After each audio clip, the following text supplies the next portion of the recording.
2025 সালের মার্চ মাসের বিশ্বকাপ বাছাই পর্বের ম্যাচ আর্জেন্টিনার সামনে রয়েছে দুইটি কঠিন প্রতিপক্ষ, উরুগুয়ে ও ব্রাজিল।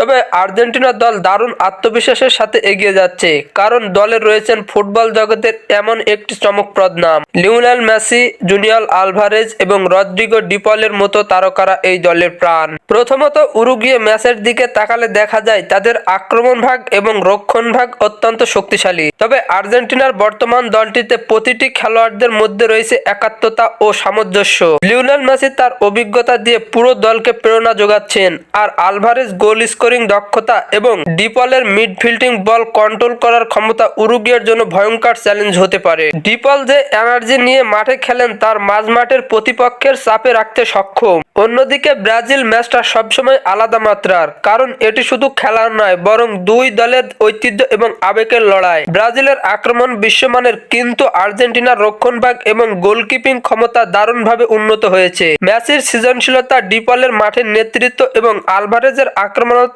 ফুটবল এই ম্যাচে মূল পার্থক্য গড়ে দিতে পারে। আর্জেন্টিনার কোচ লিওনেল স্ক্যালেনি তার পরিকল্পনার কোনো ফাঁক রাখতে চাইবেন না। দলটির লক্ষ্য একটাই, দুই ম্যাচে জয় তুলে নিয়ে বাছাই পর্বে নিজেদের অবস্থান আরো মজবুত করা। তাদের দলগত খেলা এবং প্রত্যেক খেলোয়াড়দের ব্যক্তিগত দক্ষতা মিলে এই মুহূর্তে আর্জেন্টিনাকে লাতিন আমেরিকার ফুটবলের সেরা অবস্থানে নিয়ে যাচ্ছে। সুতরাং আর্জেন্টিনা মেসি, আলভারেজ, ডিপল এবং পুরো দল যে প্রস্তুত সেটা নিয়ে কোনো সন্দেহ নেই। তারা উরুগুয়ে ও ব্রাজিলের বিপক্ষে নিজেদের শ্রেষ্ঠত্ব প্রমাণ করার জন্য মাঠে নামবে। ফুটবল প্রেমীদের জন্য এটি হতে চলেছে এক অদ্ভুত সুন্দর এবং উত্তেজনাপূর্ণ সময়ের লড়াই।